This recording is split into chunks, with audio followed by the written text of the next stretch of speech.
Probably should list what you'd like included on it. Mm-hmm. And like Mike said, if you have the curb stops, you have the shut-offs, you have meters, anybody could look Well, in at that case, that then and all see the where underlying it- water lines, all the electric lines, Not everything's. the lines, just the stops. Yeah, we have maps down at the, although some of them are conflicting because one states one thing, another one states another thing. You have to go back to the 96 one in order to get it correct.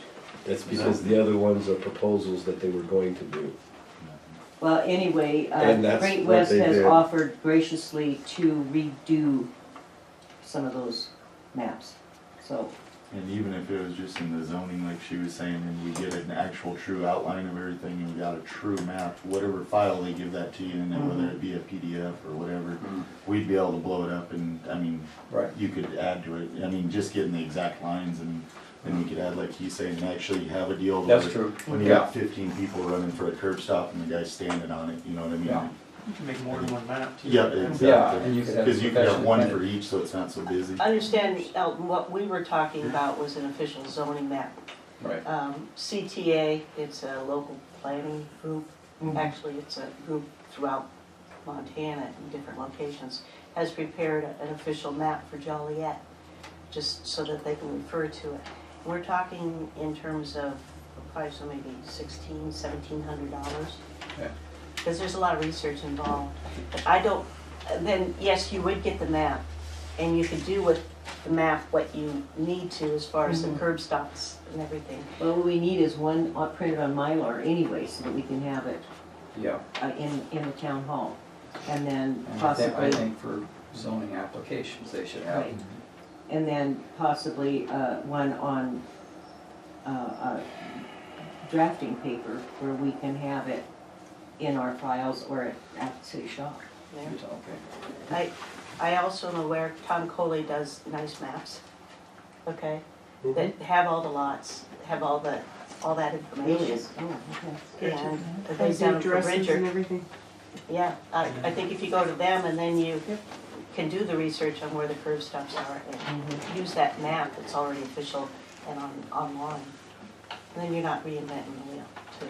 You can actually put it on your computer. Uh-huh. It was on the computer at one time. A city map with the address. There's one floating around town.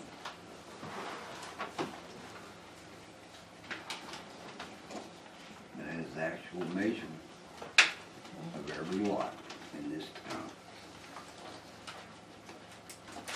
I've got some of those too at my house. Okay. Correspondence, I have two articles here, one from Montana Department of Labor and Industry, and it is just a memo reminding us that to notice of all unemployment insurance tax rates for governmental entities for fiscal year 2019, 7/1/2018 through 6/30/2019. UI contribution rate for 2019 is going to be 0.56%. Administrative fund tax rate for 2019 is 0.9%, and the total UI tax rate for 2019 is 0.65%. Your total unemployment insurance UI tax rate multiplied by your total wages determines your tax liability to be remitted each quarter to the unemployment insurance division. Calculation used to determine your contribution is total benefits, and it goes on, benefit cost ratio. So they're looking at, say, 20,788.74, and the ratio would be 0.007721.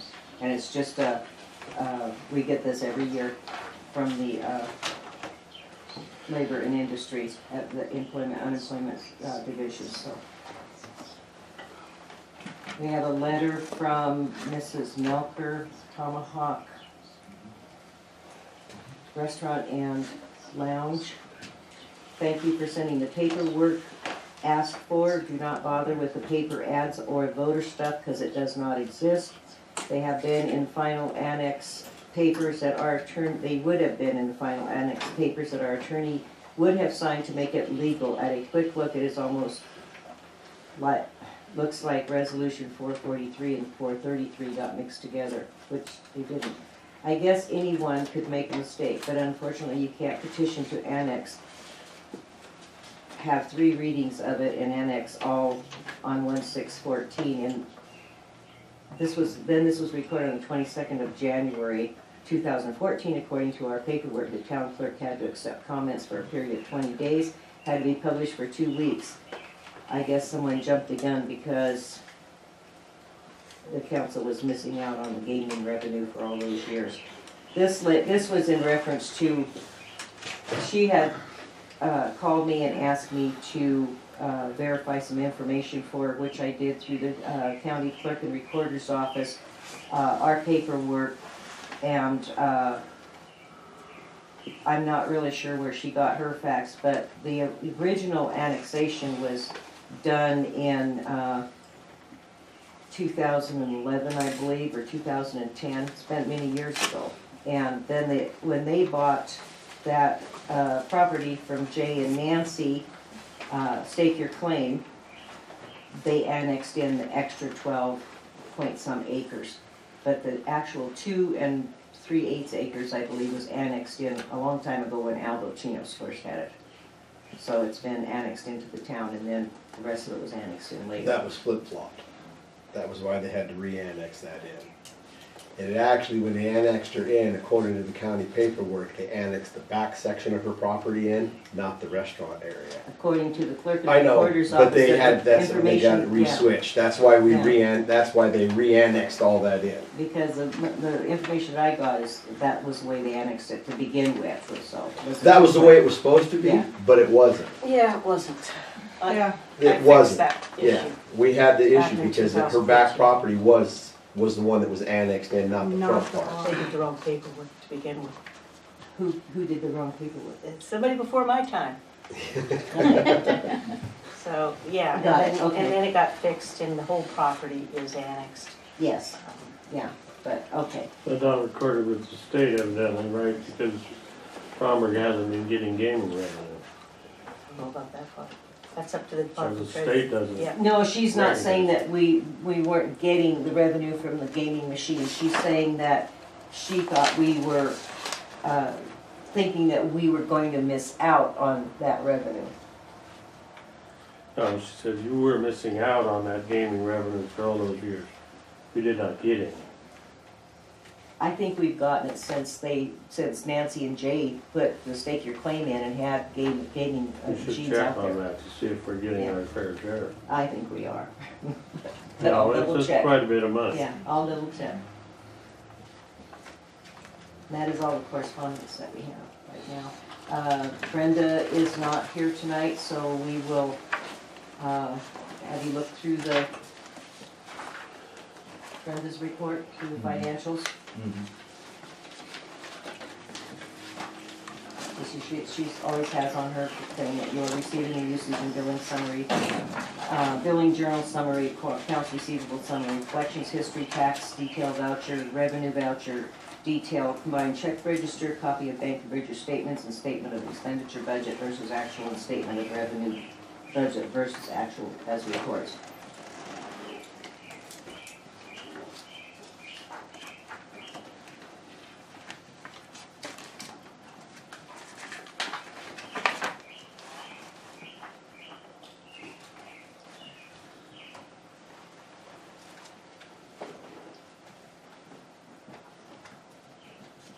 Do you have a motion to accept Brenda's report? Motion to accept Brenda's employee report. I'll second that. Have a motion to accept Brenda's report as written, and a second, all in favor?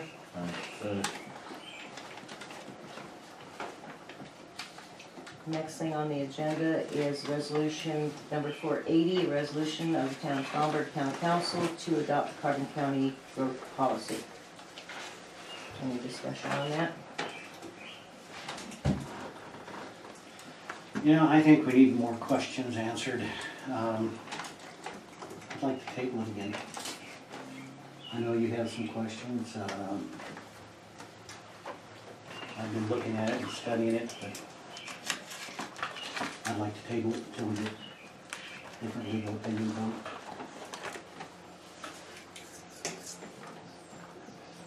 You can have these, waive motion.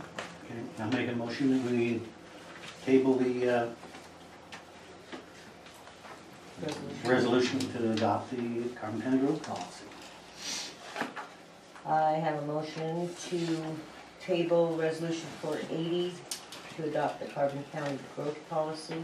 Do we have a second? To table it, Table. I'll second that. I have a motion and a second. All in favor? Aye. Aye. Favor. Motion is passed. Will be tabled until our next meeting in July.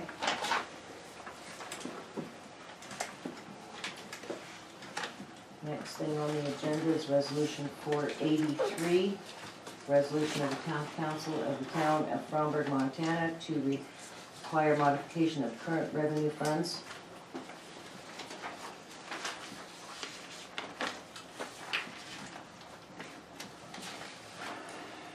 And this is a resolution to move, resolution of the town council in the town of Fromberg, Montana to require modification of current revenue funds, whereas the town council has determined that it is in the best interest of the town of Fromberg to require modification of current revenue funds.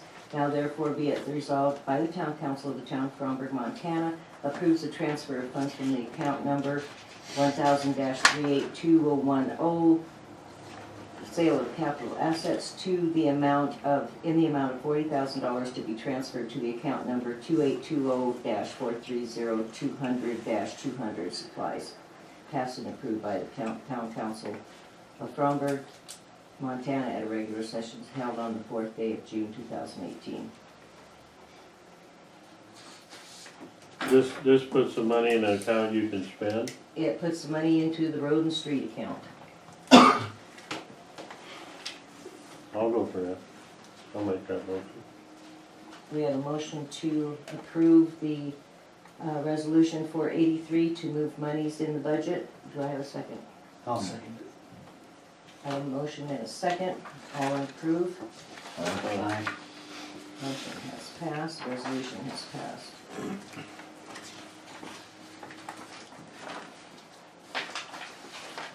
And we have letter of transmittal for draw number 13 and from Great West.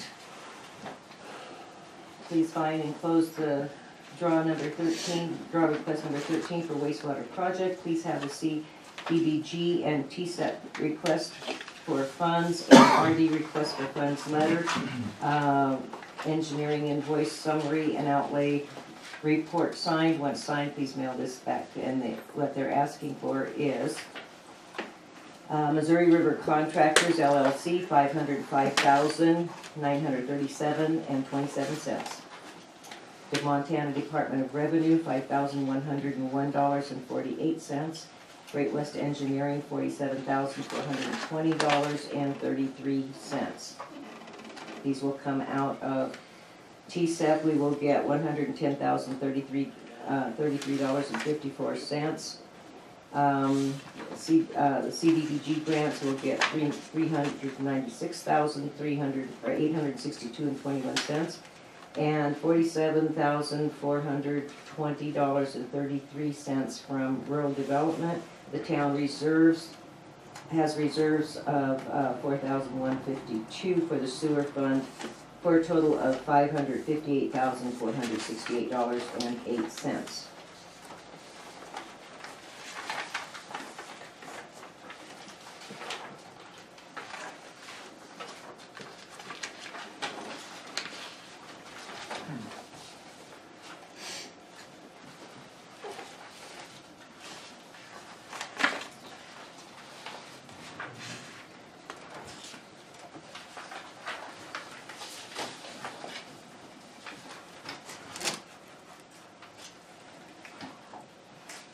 That's just a lot of money.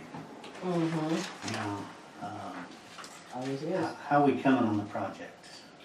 I think we're just about 2 weeks away from being finished.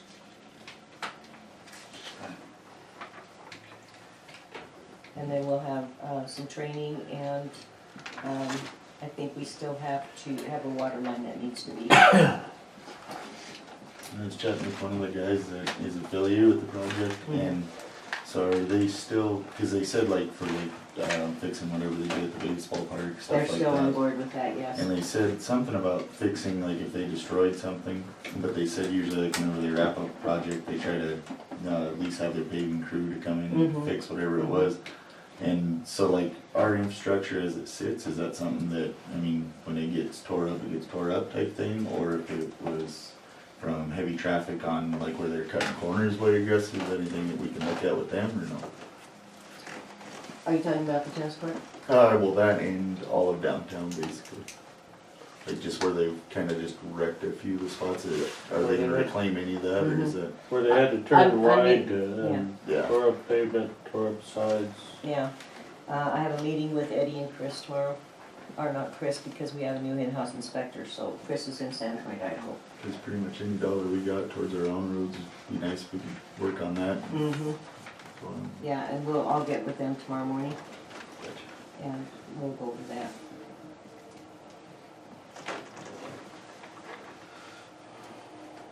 Do we have a motion to accept the letter, the request for funds for draw number 13, please? I make a motion we accept the funding for Great West Engineering, draw number 13. And second, I have a motion and a second, all in favor? Aye. Aye. We do have another draw on the agenda for draw number 14, but Brenda has not gotten any of the papers. The only thing we did was get a cover letter, and it's pretty much the same. It's a draw request, number 14, for the application for the contractor's receipts and withholding, and number 4. This will come from all of the grants mentioned before, CDBG, PSAP, and rural development.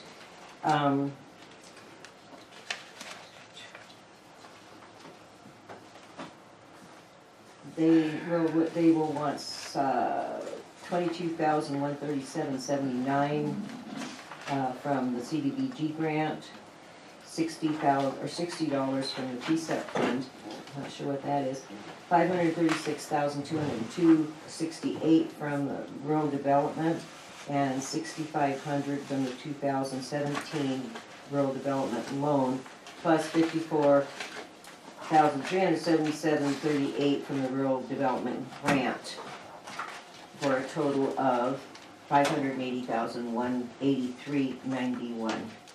Montana Department of Revenue, this is for the mail contractor's gross receipts, $5,860.44. The S&K Geotechnical, $60, that's when they're gonna check out there for the new lagoons. Great West Engineering, $33,173.50, that is for engineering fees. But you say we have not received all the paperwork? We haven't yet, Jackie said that it would be just a few days late getting here because she hasn't gotten the rest of the, usually we'll get, a whole stack of stuff that has all of the incidentals and everything in it, and we haven't gotten that yet for draw 14. I'm just, personally, And unless the thing of it unless we is- got everything that we need to have, these guys know that we should. They do, and Then why that would, was, she explained that they just haven't gotten that yet from the grant companies or from the grant funds. Mailed to her, she will email it to Brenda tomorrow or the next day. But the reason that it was submitted now is because these funds have to come out of the grant request now. you think with that kind of money that they would make sure that the paperwork was sent? You'll have to talk to Great West about that. What happens if we don't approve it? Well, we don't approve it. We'll have to wait till we get the paperwork, and then we'll have to have a special meeting just to approve it. Then at that time, then you'll know that the numbers match and everything's kosher. Mhm. Right now, we don't know. I motion that we wait till we get all documents, I mean, there's no sense jumping into Okay. anything blind, whether it's something that we've already done a couple times already, but. I mean, This as is soon as just we get it, standard it's not- procedure, you Right, know, it's and I not, get that, so. not anything that doesn't normally happen at the branch. No, I see, it's the same I thing know, we've been just- doing, but just so that way we keep everything in line. So we have a motion to table this until we get the rest of the paperwork. Do I have a second? Nate, did you second that? Yeah, one second. Oh, you don't have to, I just. Oh, no, yeah, I said I did, I thought I Well, I'd make that motioned, motion, if somebody wants to second. Okay, we have a motion and a second to table this request for drawer number 14 until we have the paperwork in hand. And then we will have to call a special meeting to approve it. Okay, all in favor? Right. Aye. Can I ask a question? Yes. On tabling this city growth policy, I want to know exactly what that sets with the zoning adjustments that have to be made. In other words, you know, it's up in 6 months and it can be extended for a year, okay? Now, the zoning people were gonna get together, talk with the lawyer, whatever, because there's an awful lot of stuff to go through, Mm-hmm. okay? I wanna know where all this sits if there's no city growth policy. I wanna know, how much can we do without it? That's what I want to know. You can go ahead without it. It's recommended that you adopt some growth policy, whether it's the county's or Well, the city's. can there be potential conflicts with all the work we've done? No. It won't invalidate your work, okay? So in other words, all the work that we do, and then we present it to the council, or give them the paperwork in advance, should, because it'd be complicated, at least for me. Okay, and then they look it over real good, and then they would vote on it anyway, even without a city growth policy. Yes, they can do so. Okay. I explained at the last meeting, they're not required by statute, they're recommended. It says you're supposed to be doing it pursuant to a growth policy. Right. And I'm in contact with Kelly Lynch, and she is with the Leagues of Cities and Towns, and she's a total expert on this whole growth policy thing, and that's what I was told by Tim Burton, and that's what I was told by Dan Clark at the state. So I'm just waiting to get back in touch with her. She's not in her office right now, but she is going to get back in touch with me, and then we will go over the whole growth policy ramifications, what we can do, what we can't do, what they recommend. There are funds available, grant funds available if we want to write our own policy, growth policy, then they have funds available that we can apply for in order to do that.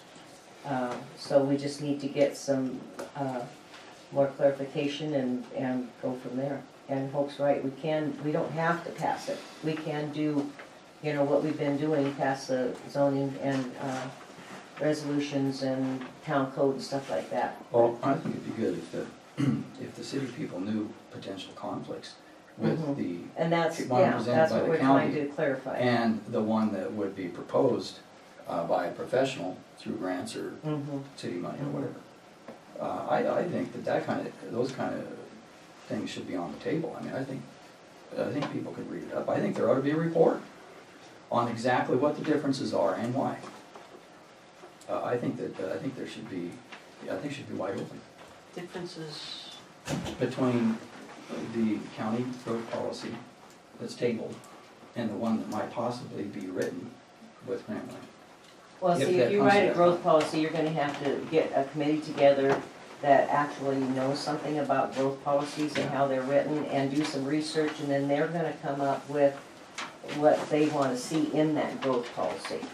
Well, I agree with that, but I think, when it's all said and done, I think the city ought to see the difference. And we ought to see exactly what's presented and why.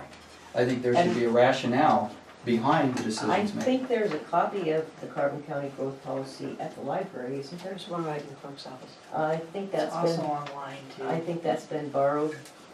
Has that been brought back to the clerk's office, the growth policy handbook? Oh, if you want one, I'll get you one. I don't know if she did. or Yeah, not. and Audrey's right, it is online, you can go online and read the whole thing, although it'll take you I'm couple just saying, hours. I think that if these are issues, if there's reasons why it's not being adopted, I think it should be on the table and exactly why. It's been brought to the table before, last year it was brought, Rich did not put it out for a vote, by the council. I'm believing that there was a reason for that. He instead asked for, formation of a committee to review it. As far as I know, that committee never happened, it never got together and met or anything, so that's where we're at with that. I'm just saying, if there's ramifications of this, like Tim said, I'd like to. Well, know we've what had they are. different views, opinions from different people. One council, or one commissioner said, well, you can just pick and choose from the county. And I don't believe that once we adopt it, we can pick and choose from the county growth policy. You either adopt a policy and you follow it, or you don't adopt it and you write your own. Well, that conflicts with what she said several times. She said, if we don't pass it, we can still pass ordinances. No, she said that if the city growth count, it's not a mandated No, it's set of not. regulations, so It's not therefore, mandated by the state, no. it is something that's adopted so that it is a guideline for future work. That's what she said. Okay. So therefore, I don't understand if it's a guideline in the first place, what are the ramifications? That's what I can't understand. Well, some of the questions that I've been asked is if it's just a guideline and it's not mandated, why does the state have 72 different hoops that you have to jump through and in order to have this growth policy, and have to have a report sent into the state for anything that you do for every 5 years or something like that? So those are questions that I was, asking Hope. And I have talked to Tim Burton and I'm waiting now on Kelly Lynch, because we need to have some of these answers clarified, and Hope's done the best she can to get them clarified, so. Well, I think it But should we're be, still I think it getting should be questions wide from open. other I think it should people. be wide open, there should be plenty of explanations, and it should be all out there in the office before it's voted on. I think it should be way out on the table. I mean, if it's not binding, fine. If it is binding and all these ramifications, we need to know exactly And what that's was what going Kelly on. Lynch will tell us as far as, anything that has to do with state regs and state code and what we want, or what we don't want. Just as an example to clarify, the reason why the state is so in control of the growth policies is they don't want towns going out willy-nilly and making zoning regulations that are discriminatory. That's just one of the basic things that's there. That's That's true. why there's so much study done on it. So for the county policy, that's already been done. So anytime if you're going to write your own, then every single point has to be researched and made sure that it doesn't violate some kind of other policy, whether it's discriminatory or, handicap accessible or whatever it is. Right. That's the reason why the state is so involved in making sure that it is controlled. And, yeah, but we have regulations for everything too, and I realize that, Lisa, but we still have a lot of questions, and we'd like to be able to clarify them to everybody in town that has asked questions about this. So that's why we're kind of waiting, I guess, to get clarification, and like I said, it is online, Elton, and it will take you a couple hours to read through it, and you might have to go back and go through it Oh, again, I just to get clarification of everything. But Carbon County growth policy is online, and we have a book here, copy of the growth policy in the office, Yeah. if you want But to. what I'm saying is I think the town needs to know the ramifications, the questions, and the reasoning that the board and whoever does this research have. I think there need to be full explanations on the reasoning behind why this I was think done, a why lot this of the wasn't done. questions that I've been asked, and it has to do with growth. Carbon County did their growth policy because they were looking at rapid growth within so many years. And they did have rapid growth within a number of years, and so they wrote their growth policy. Questions I've been asked is, if we adopt a growth policy and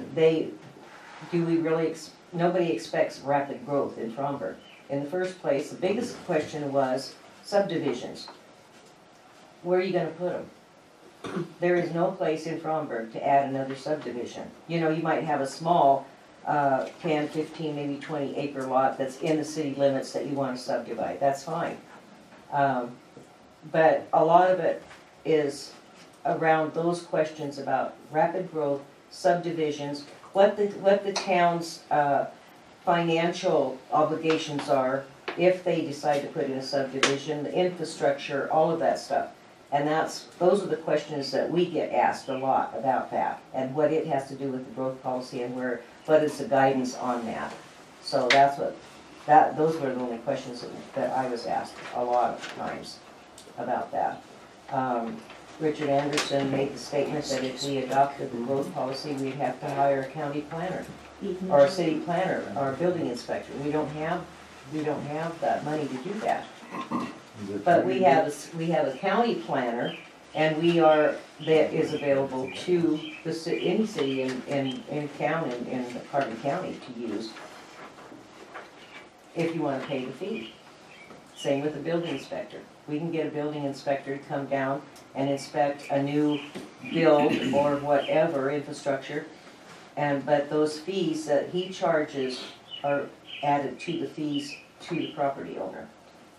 Oh, maybe we could get a public forum where we could get some of those people, a couple of people from the state to come. I down can and get do Kelly to come do a down too. presentation and maybe that way everybody But I can think get the. that's what needs to be done. Yeah, and that was one of the things that I wanted to set up with her, is to set up a time if she is available to come down and talk about the whole growth policy, so that everybody, including us, understand what all it entails and what we How can much, expect how from much it, yeah. notice is there gonna be? Mhm. I mean, how much notice is gonna be before it happens? I mean, citywide, I mean. Well, as soon as we get the date set up, it will be posted in all of our posting But how much places. advance warning do we get? I But hope you it'll be a want- week or two. Yeah, What's that? How much would you want? Well, I mean, isn't there some kind of statute that says how much time? If we, I think there ought to be a couple weeks. I think we there ought can to be set a it couple ahead for a couple of weeks, and then in the meantime, we can let everybody know that that meeting is going to take place on this date 2 weeks from now. Well, and post it in the post office out front. And senior center and the window here, we can put it on bulletin boards around town if that's not, we can do Well, it that. didn't hurt. I'm sure Mark has a board down there, he can put that on his, in his business. The more places you hang a notice, the more people see There are it. websites that it can be announced on. Lisa has a website, Mary Lou Pilati has a website. There are a lot of websites. We can put it on Facebook just as a general public announcement. Not everybody has Facebook. You can There are a lot of people that don't even look at it, so. Facebook, not now. I got a kid that knows how to walk the area, we can You probably. can staple we it to can my house. Yeah. Print and- postcards and go door to door, we've done it before. Yeah, and I can do that too. I've done that before too, so. The gatekeeper. It's good exercise.